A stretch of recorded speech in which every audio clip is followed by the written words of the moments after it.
Wagwan y'all, it's Dimz back for the attack, but you already know that, and this is going to be a really quick video. I will try to make it as quick as possible, because this is my first impressions of DNF Duel.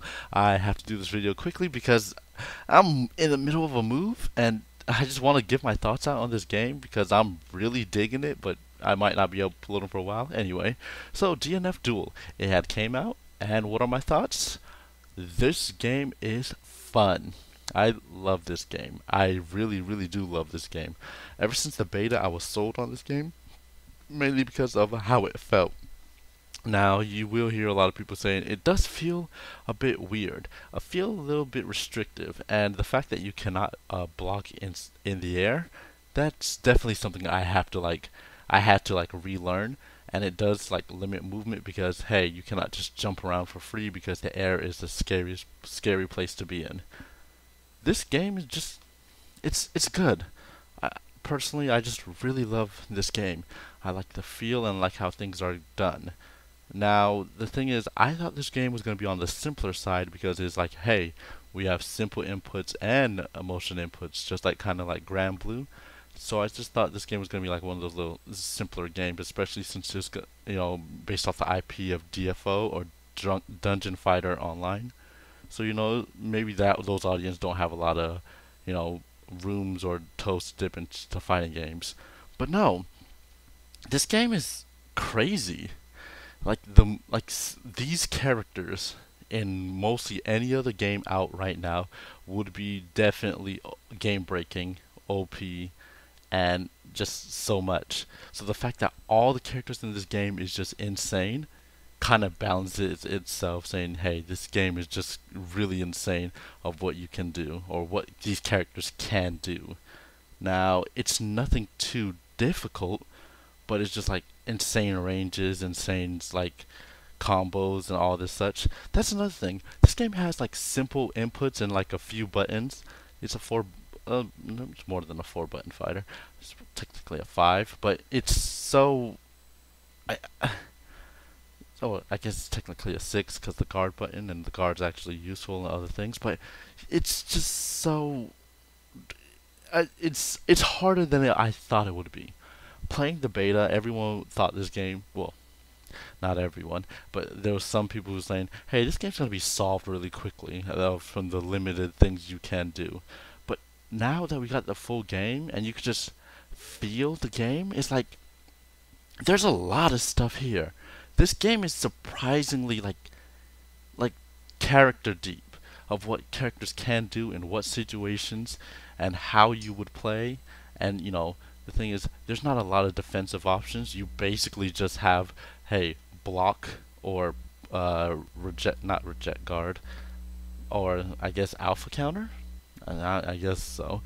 But yeah, it's just blocked or let's say alpha counter, and it's just it feels good, and the game is harder than I expected it to be, especially when it comes to combos. You can just tell that just by the combo trials. Oh yeah, speaking of those, yeah, the combo trials, if you were looking for games saying, hey, combo trials in these games are too easy, or they don't teach you how to actually use the characters, this game's a great example of the combo trials that not only are difficult, they are optimals, and they definitely teach you how to use these characters. Like this, great job. Honestly, great job. Let's see. I picked up the game. There was only 2 characters that I was really interested in from the beta and from the trailers, and that was Swiftmaster and Ghostblade. So I started this game playing Swiftmaster, and I'm just saying, hey, I'm only gonna play Swiftmaster. Just gonna really grind him out and learn him. And I don't think I want to play another character. Granted, I didn't try everyone out, but I was like, I think I'm gonna force myself to stick to one character and just master them.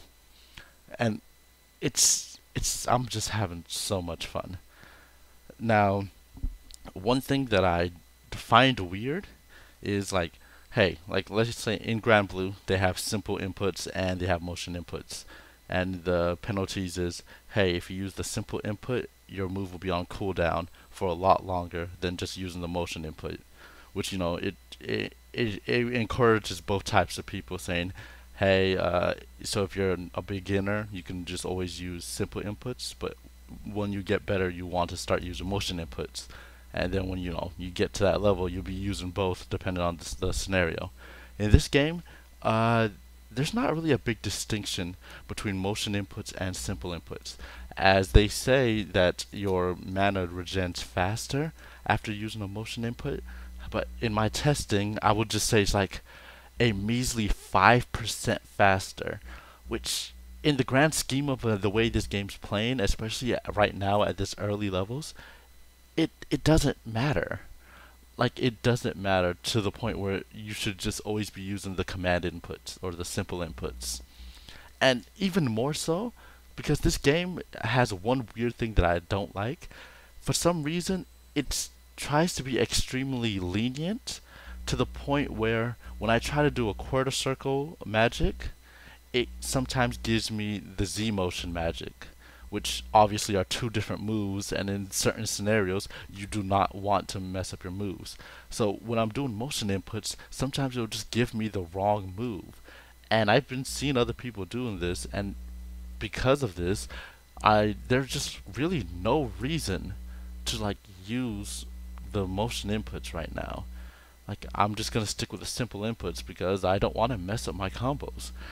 Dropping something in this game can be definitely detrimental, especially with me playing Swiftmaster, and he is in one of the lowest health pools. So it's like, hey, instead of trying that, I'm not.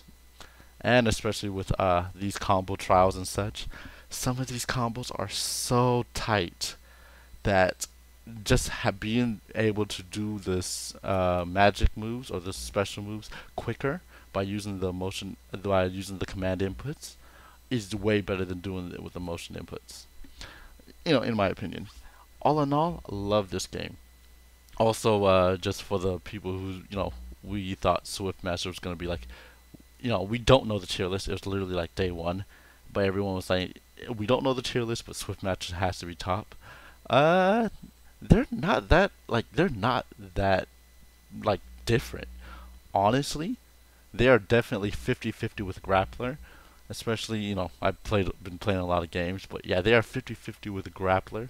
That matchup's 50-50 because Grappler and Swiftmaster has the exact tools to counter everything that they want to do. Like, they have a tool for every situation for each other. The only difference is Grappler's in a higher health pool, and Swiftmaster's little orbs that do the vacuuming. It brings you closer to them, and you don't want grapplers that close to you. All in all, this game is fun. I do recommend this game, especially if you're a beginner to fighting games. It does teach you everything in the tutorials, and it does give you a lot of good fundamentals. And not being able to, jumps not being able to be that free, and combos being, as intricate as they are, this game does teach you a lot of neutral. Alright, but at the end of the day, those were my first impressions. I do love this game, so expect to see a lot more on the channel. Anyway, have a great one. My name is Dimz. If you want to help me out, coffee down in the link below. And if you like my content, share it with a friend, and have a good one.